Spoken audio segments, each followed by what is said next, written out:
Just back from studying abroad, my parents were beyond thrilled at my welcome party, ready to give me a stunning ocean view villa.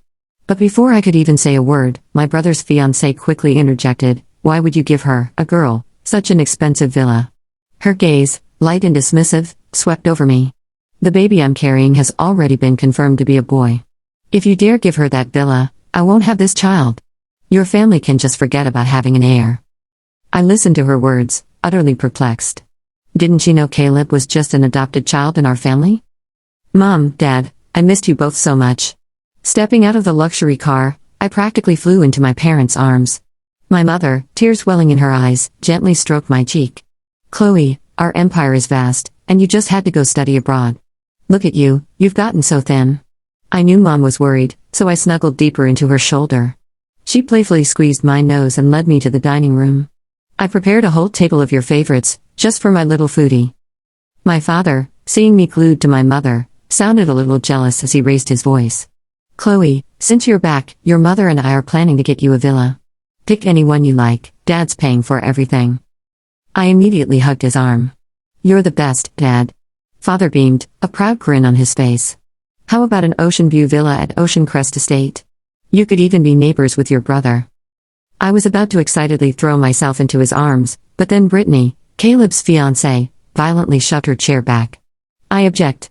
Why would you give her, a girl, such an expensive villa?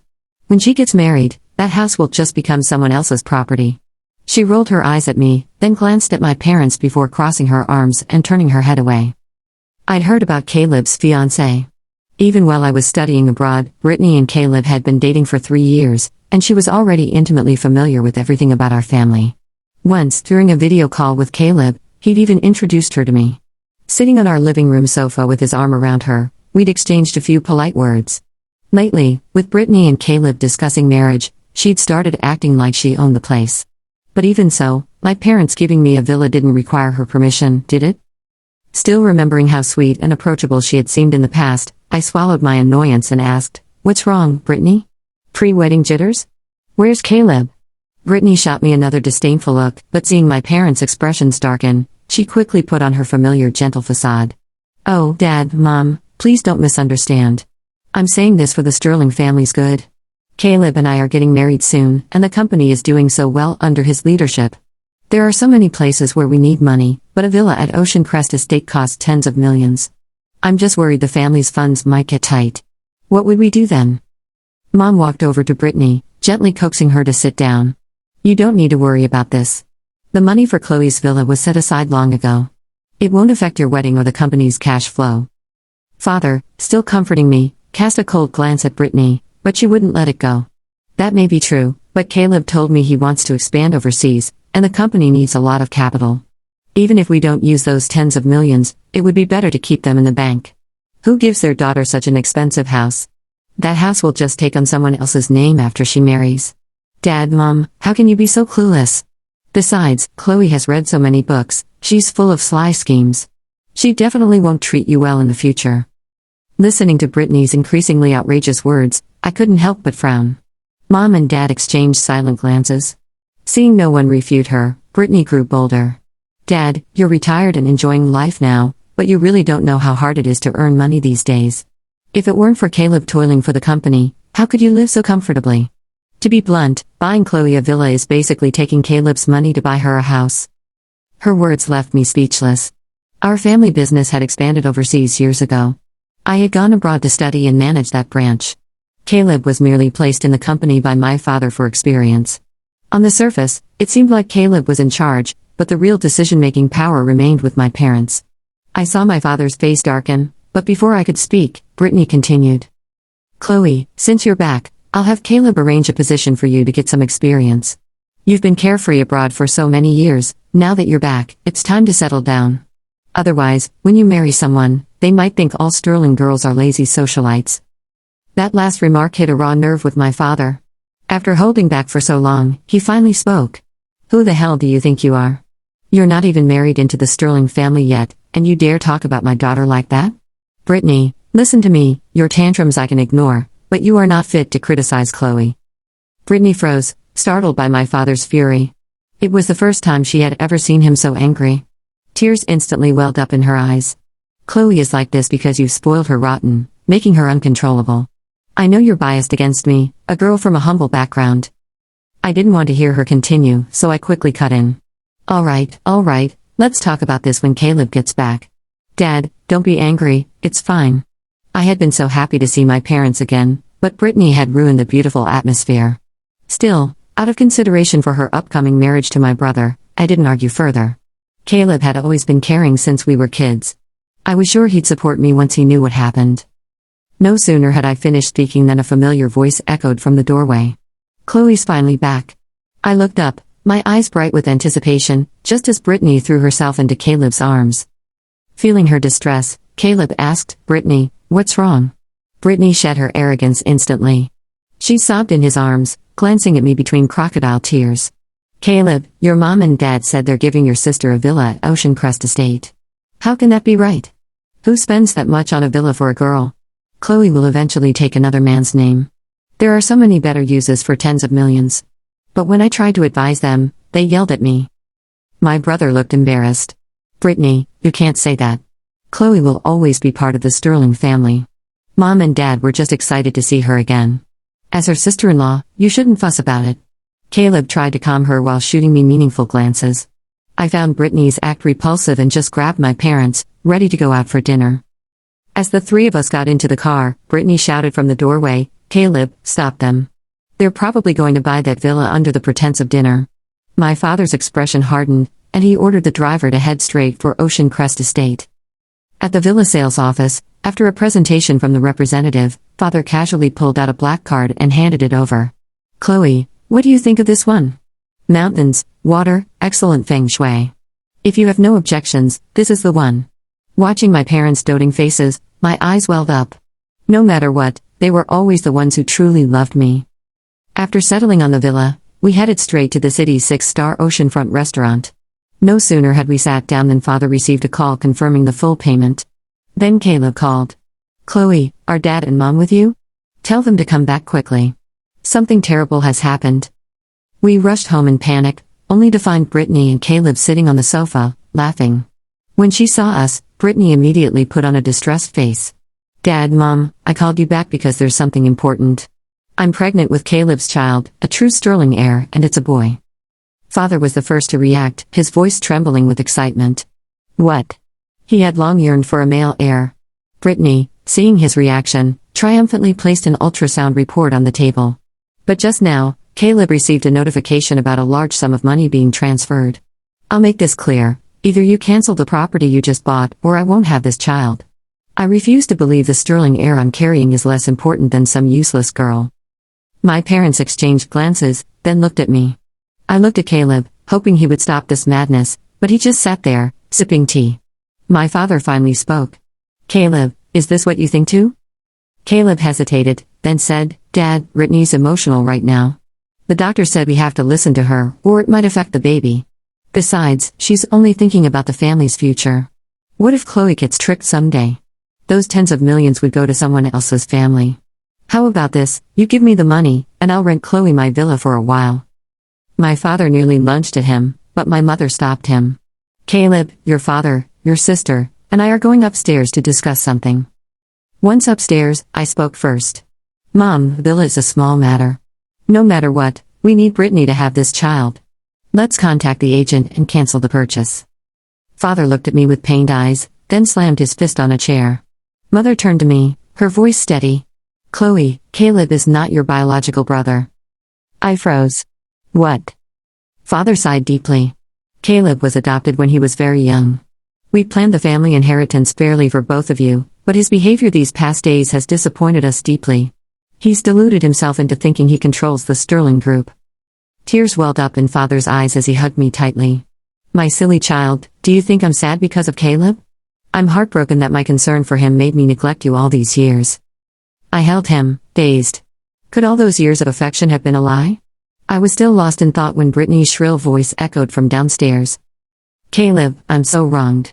If the Sterling family doesn't care about this child, I might as well get rid of him right now." Brittany's voice rose from downstairs like a siren. I took a breath, wiped my face, and went down with my parents. She was on the rug, one hand on her belly, the other flung toward the ceiling. If the Sterling family does not care about this child, I will not keep him. Caleb stood behind her, pale and stubborn, a statue propped up with pride. When he saw us, he straightened his lapels as if he were about to chair a meeting. Dad, Mom, he said, let's not be impulsive. Brittany is under a lot of stress. My father's jaw worked once. You called your mother and me back from dinner to issue threats, he said evenly. You also tried to cancel a purchase I made for my daughter. If we are going to discuss heirs and money, we will do it correctly. Brittany's chin lifted. Correctly means prioritizing the boy I am carrying. Correctly, I said, means clarity. I kept my voice calm, because someone had to be. If you are pregnant, congratulations. The family will ensure your prenatal care, a home, and a maternity trust for the baby, standard, regardless of gender. But recognition of any heir requires a legal marriage and a paternity test with chain of custody. Non-negotiable. Brittany stared at me as if I had slapped her. A test? Do you not trust Caleb? Caleb bristled. Chloe, that is insulting. It is policy, my father said before I could answer. It has always been policy. And while we are reciting policy, let me add another line. No one, inside or outside, leverages a pregnancy against this family's decisions. Brittany opened her mouth, then looked at the ultrasound she had placed on the coffee table and slid it closer to my father with all the pomp of a royal decree. This already shows it is a boy. I glanced at the printout. The corner stamp was from a private clinic across town, the kind known more for scented candles than for accurate diagnostics. The gestational age noted made the determination suspicious at best. My mother's hand circled my wrist once, careful. I understood. We would not play this downstairs, in front of every listening wall. We will schedule a full exam tomorrow morning, my mother said gently. Our obstetrician. Our lab. If everything is fine, we will celebrate. If not, we will still care for you and the child. But we will not be threatened. Do you understand? Brittany's eyes shone damply. You are humiliating me. You humiliated yourself, my father said, not unkindly. 8 o'clock. The hospital will call you. Caleb's gaze met mine across the coffee table. For a flicker, I saw the boy who used to trade me his chocolate pudding for my orange slices at school. Then the flicker went out. Fine, he said. We will go. They left with exaggerated dignity. As the door shut, my father sank onto the sofa as if the frame had lost a screw. He rubbed his forehead. We should have told him long ago, he murmured. We thought we were protecting everyone. My mother's eyes were clear now. We told the person who needed to know. And we will tell him when it is time. I nodded. Upstairs, in the quiet of the drawing room, I pulled out my phone. 3 missed calls from our overseas CFO blinked up at me, each flagged urgent. I excused myself to the terrace. Chloe, he said as soon as he picked up, voice tight, did you or your father approve a standby letter of credit for B&C Holdings? 10 million drawn against our European facility? No, I said. I braced an elbow against the railing. What is B&C? Newly registered. Beneficial owner unknown. The request came through Caleb's office with an urgent stamp. He referenced a consulting retainer for the Sterling Group's overseas expansion.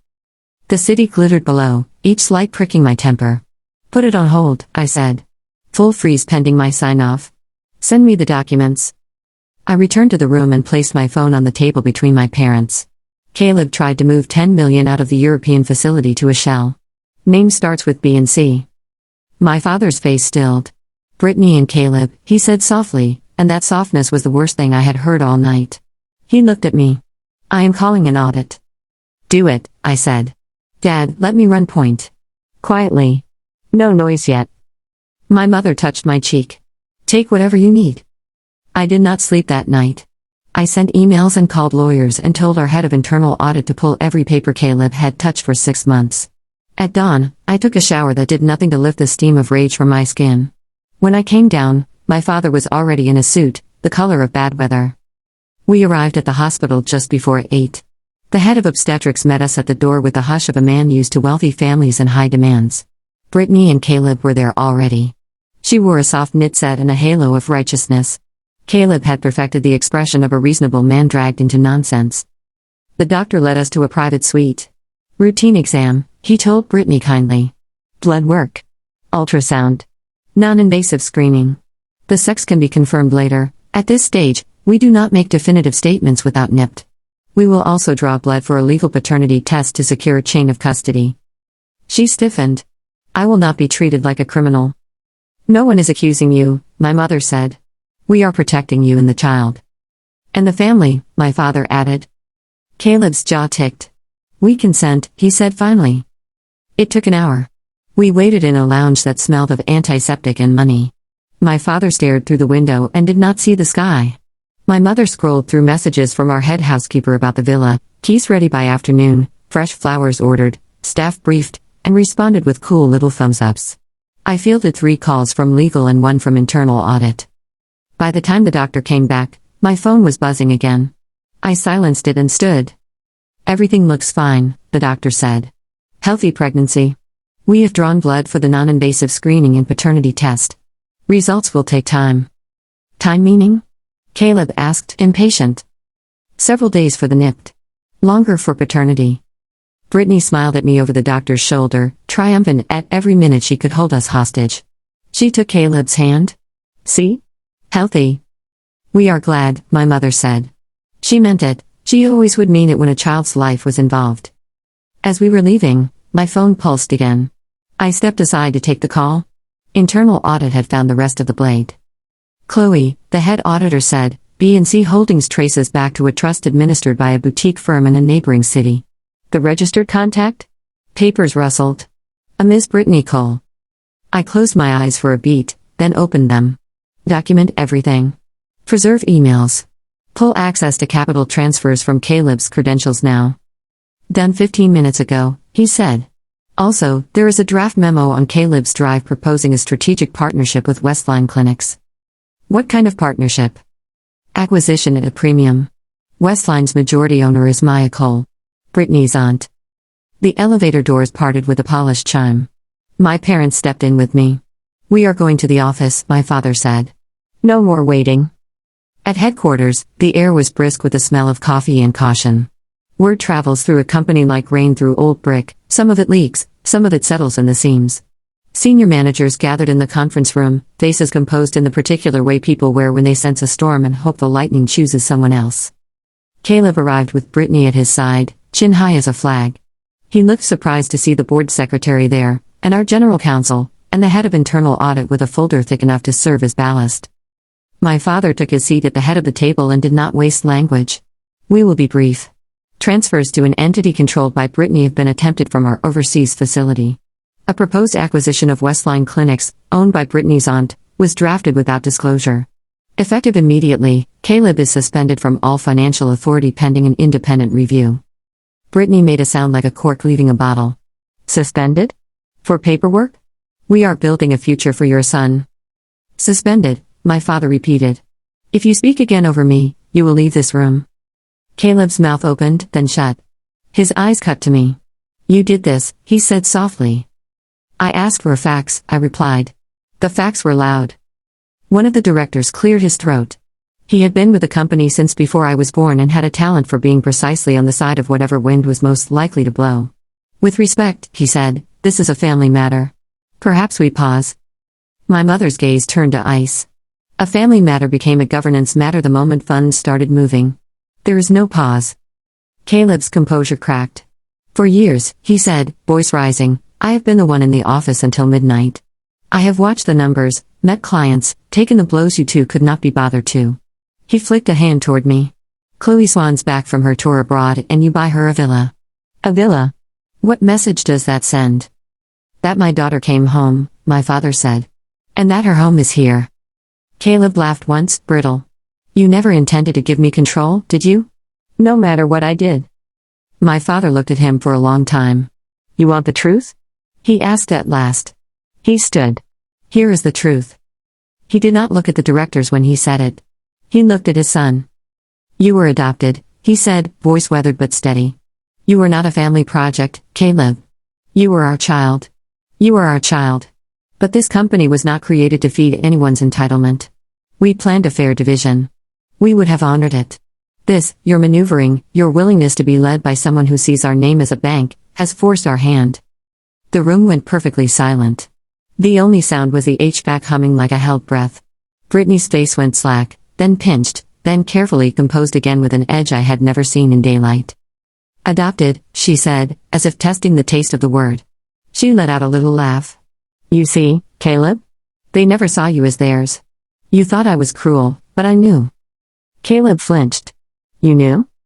Brittany's eyes flicked to me. A woman in my position learns things. Your sentimental illusions make you weak. Something in my father's expression hardened that could not be softened again.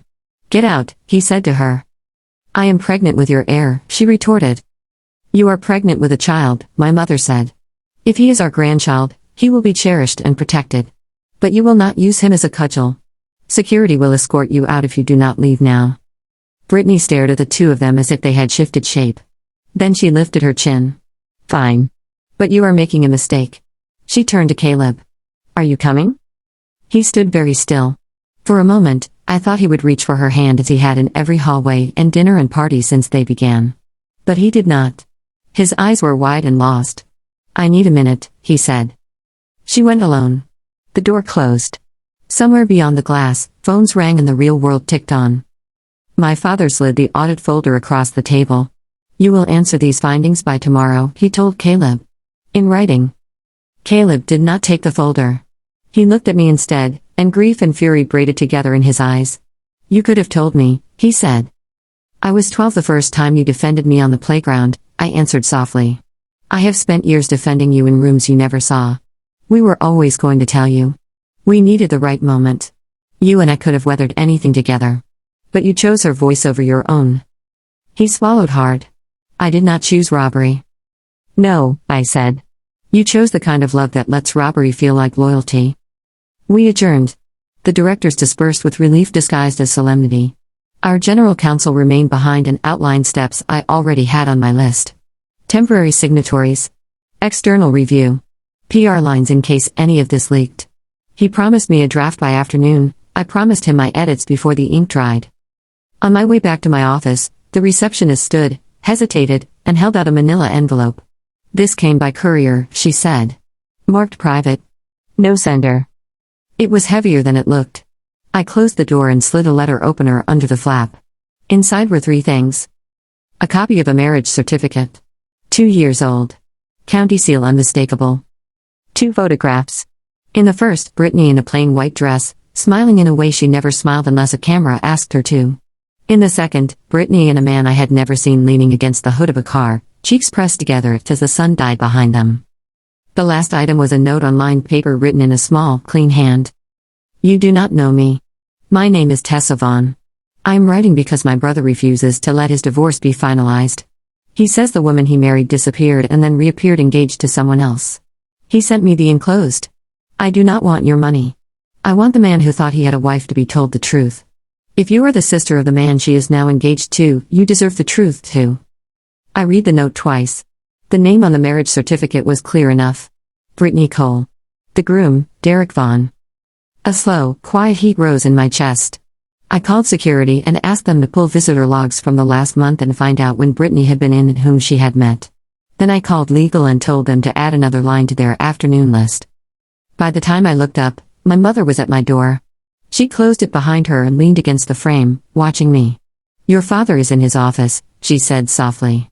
He is pretending to write emails and actually staring at the family portrait from 3 years ago. I held up the envelope. We have a new thread. She read the certificate, the note, the names, and then placed everything on my desk with precise care. We will not eat until this is finished, she murmured. Finish, I echoed, though I knew this kind of thing does not finish, it only changes shape.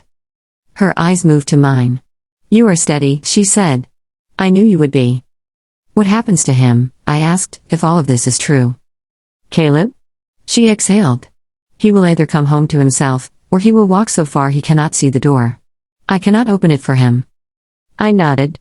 I'm going to call him to my office. When he arrived, he was alone. He closed the door with the carefulness of an apology he could not find. He sat. He did not touch the envelope when I pushed it toward him. What is this? He asked, and his voice had sand in it. Read, I said. He did. At first, he made the same face you make when a magician asks you to check the deck for trick cards. Then the lines around his mouth deepened and his eyes went glazed and far away, as if he had stepped backward and the room had not moved with him. I do not know this man, he said finally, but the sentence was not steady enough to stand on its own feet. You will, I answered. We will do this properly. Quietly. If it is false, we will protect her. If it is true, we will still protect the child, and we will protect you. His hand came up to his mouth. He breathed through it. I kept telling myself people envied us, he whispered. They envied me. I thought I was finally someone. You have always been someone, I said. Just not to her. His shoulders crumpled around a breath he did not want to take. When he spoke again, his voice was a scraped thing. What now? Now, I said, we wait for the tests. We finish the audit. We called Derek Vaughn's attorney and verify the document. We schedule a meeting with Brittany in a room with our counsel and hers. We put a plan in place for the baby that does not depend on anyone's promises. He nodded, one slow, stunned movement. And the villa? He asked suddenly, as if the word had floated up from some sweeter, earlier hour and he did not recognize it. I could not help it, I smiled. I move in tomorrow. He laughed once, helplessly, and then pressed the heels of his hands into his eyes. When he dropped them, he looked younger than I had seen him in years. Will you still speak to me, he asked, if I am not anything at the office for a while? I am your sister, I said. No share certificate changes that. The laboratory called late that afternoon for an administrative matter. Chain of custody forms were complete. Results would be available in due course. Thank you, Ms. Sterling, our courier will notify you. At dusk, I drove to the ocean. The sky was a bruise the color of the suit my father had worn. I parked and rolled the window down and let the salt air move through me until it found the corners I had not known were stiff. My phone buzzed once more. The security chief. We reviewed the footage you asked for, he said. There is something you should see. Send it. A file arrived with a timestamp from the day before my welcome party. The camera angle showed the side entrance of our estate. A sedan drew up. Brittany stepped out in a long coat, the collar raised, a scarf hiding the lower half of her face though the day was too warm for scarves. A man stepped out from the driver's side, looked up, and pulled her into his arms. They stood too close for in-laws. Then they walked in together, not to the front where a fiance would enter, but to the side path that led along the hedge to the service lane. The clip ended. The sky darkened. Far out on the lip of the water, a ship moved like a slow thought. I started the car and headed home. In the foyer, the housekeeper pressed a key fob into my palm for the villa, her eyes bright with the conspirator's joy of a woman who has arranged flowers in every room and cannot wait to see me see them. I promised I would go by in the morning. I turned toward my parents' suite and paused. Voices drifted from inside. My father's rumble. My mother's cool, sure note. We protect the baby, she said. We protect the company. We protect our son from his worst impulses and our daughter from hers, softness. My father made a noise that was almost a laugh. She is not soft. She is, my mother said. She just knows where to place it. I stood there for a moment with my ear to the wood like a child, then knocked and went in.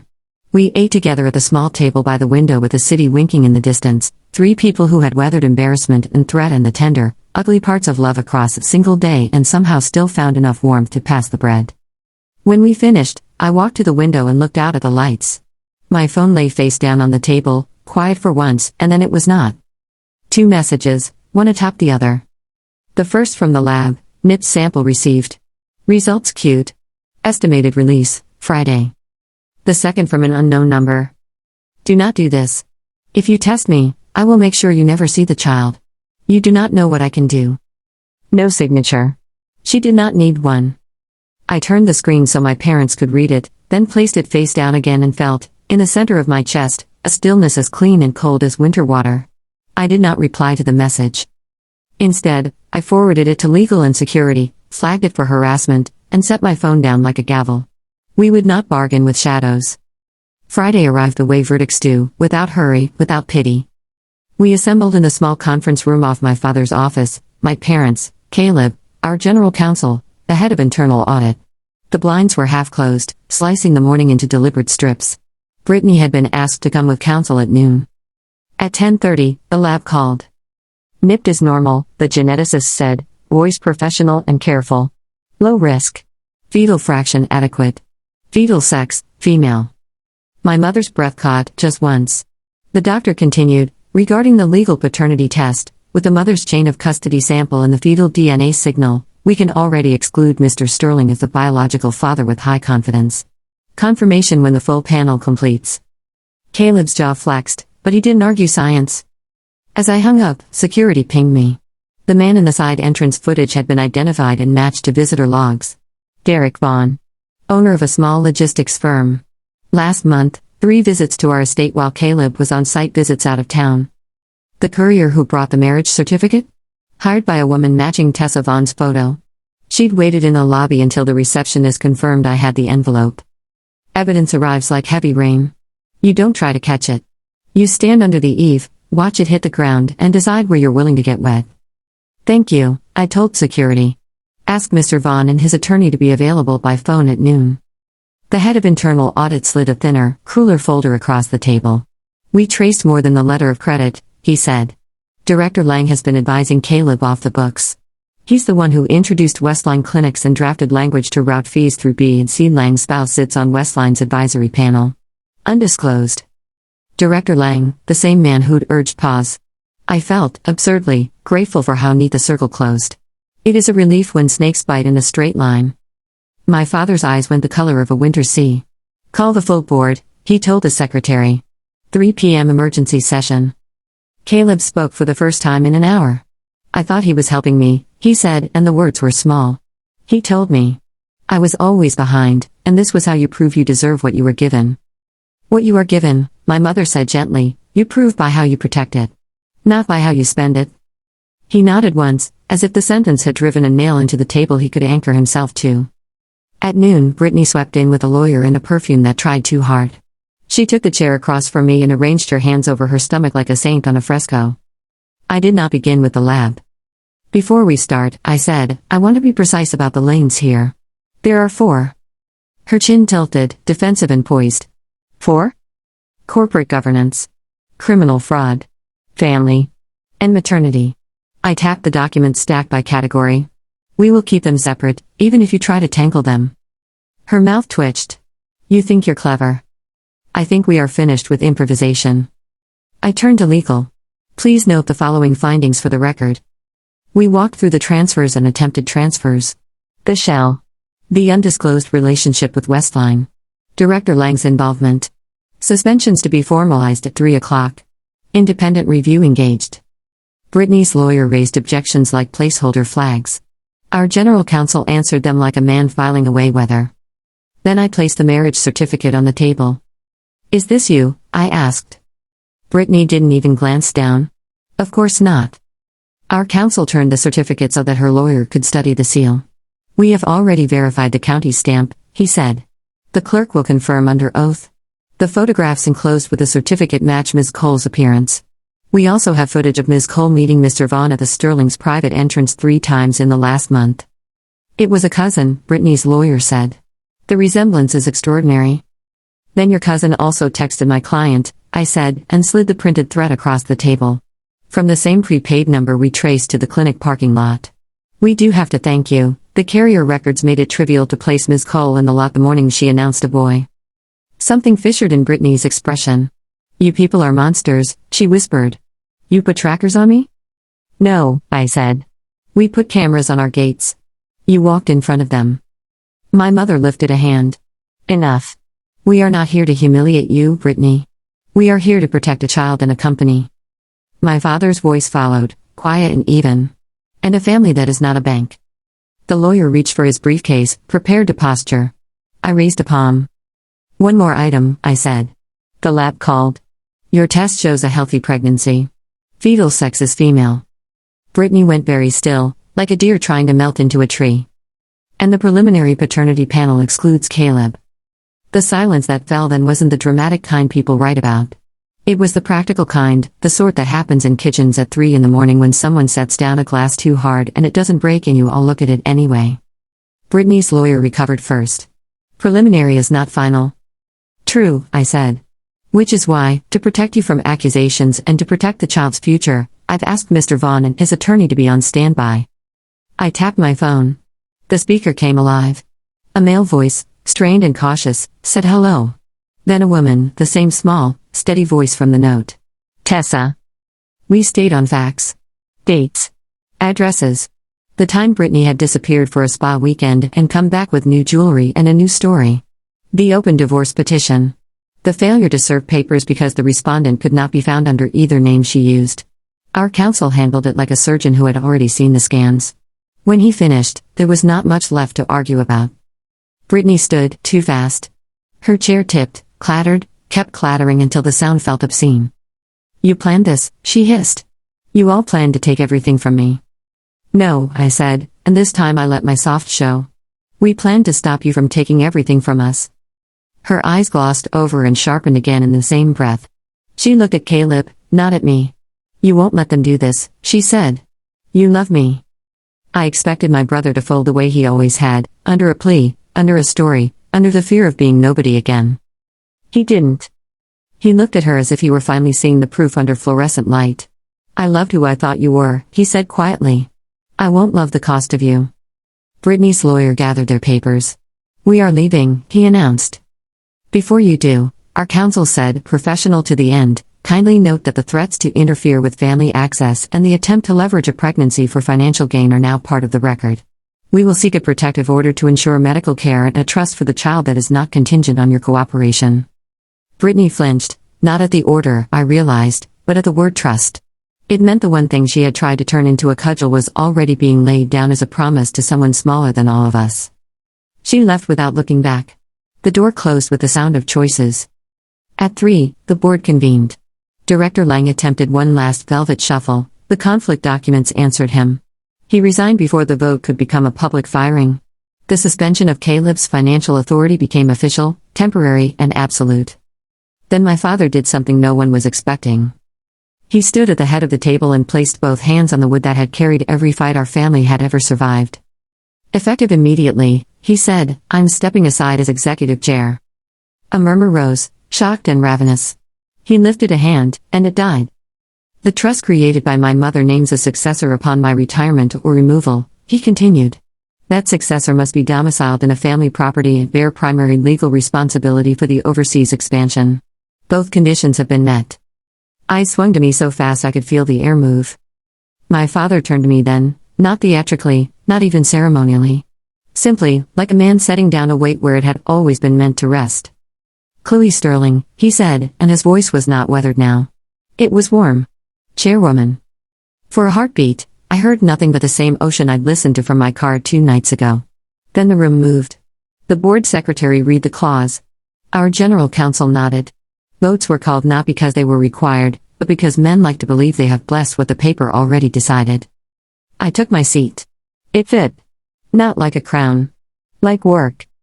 I looked at Caleb. He looked back, ashamed and relieved in something else I would not name because brothers deserve a private vocabulary for their repairs. "I'll earn a badge the way employees do," he said, before anyone could speak. "Operations. No signatory powers. Let me learn where money becomes real." "Done," I said. "You'll report to someone who doesn't owe you any childhood stories." He almost smiled. "Good." I was terrible at sharing pudding. We adjourned under the subtle relief of a building that had chosen not to burn down. By dusk, the injunction was filed. The maternity trust document was drafted, funds to be released for prenatal care, delivery, and early years administered by a neutral fiduciary with visitation provisions that were not weapons. Brittany's threat had become her worst outcome, a promise that did not require her permission. At home, the housekeeper pressed a second envelope into my hand, older than the first, the edges softened by time. "Found in the study safe when we took out the villa deeds," she said, cheeks pink with the secret pleasure of bringing the right key at the right door. It was my grandmother's handwriting. Inside, a letter and a photograph. In it, my father, young, hair too long, standing beside my mother on a hospital balcony, both of them with the stunned, ferocious faces of 2 people who have loved something for exactly 3 hours and cannot believe the world might ask them to return it. The letter was not long. "If you are reading this, the condition has been triggered. I put it here because your father is stubborn and your mother is kind and you, my girl, are both. The company passes to the first child who can be generous without being asked. It is not about villas. It is about knowing what to protect and what to let go of. You will think this is sentimental. It is. Sentiment is the reason empires survive. Welcome home." I folded the letter and put it back like a secret I would keep forever. 2 weeks later, the final paternity result landed. Derek Vaughn was the father. The court granted our protective order and initiated proceedings on the bigamy. Westline Clinics withdrew from any discussion of acquisition, citing changed strategic priorities, which is attorney for we ran out of shadows to hide in. Director Lang's resignation was accepted with language that meant he would never again sit at a table anyone respected. Brittany tried one last time with a message so oddly tender it might have convinced me if the ink hadn't still been wet on the filings. I was scared, she wrote. I thought this was my only way to matter. I did not reply. I asked my counsel to send her a copy of the trust document instead. Caleb moved into a one-bedroom over a cafe 3 blocks from the plant. He showed up before 6, swept floors when no one was watching, and earned his badge without my name on it. Once, I saw him at the gate, a child's drawing folded into his wallet, a lopsided sun, a stick figure with hair that looked like fireworks. He was looking at it like a man learning a new language by pointing at the words. On a Sunday, he came to the villa with a potted lemon tree and a grin that didn't know what to do with itself. For your balcony, he said. In case you forget how salt makes everything grow slower and better. We ate cut fruit with our fingers and didn't talk about what we've lost, because we were busy building what we could keep. That night, after he left, I stood at the railing. The ocean breathed in and out with the same brutal patience it had always had. My phone lay quiet on the table. No threats. No flames. Just the soft hum of a house that had chosen me as much as I had chosen it. I sent a message to my parents, dinner. Here. No reason. Bring nothing. When they arrived, my mother set a single white flower in a glass and my father opened a bottle that had waited too long. We ate by the window. We did not speak about heirs or villas or boardrooms. We spoke about the lemon tree and a housekeeper's obsession with arranging books by color and whether the wind sounded different at the edge of the city. When the lights of the bay came on, my mother reached for my hand. You were right, she said. About what? About clarity, she answered. And about softness. My father raised his glass. To our daughter, he said. Who returned with the ocean in her pocket and did not spill it even when we all tried to drown. I laughed, surprised by the way relief can sound like joy. To all of us, I countered. Who are, despite everything, still us. Outside, the tide turned. It always does. That's not a cliché. That's design. The villa settled around us, flowers breathing their small perfume, the lemon tree learning the wind. Somewhere miles away, a clerk filed a stamp on a case number that would move forward without any of us needing to push. In the morning, I would go to work. I would walk the floor with a new badge of my own, not because it said chairwoman, but because it said Sterling, and because now, finally, that meant all the right things. I locked the balcony door and turned back to my family. The city winked. The ocean kept the beat. And in the stillness at the center of my chest, winter water turned clear.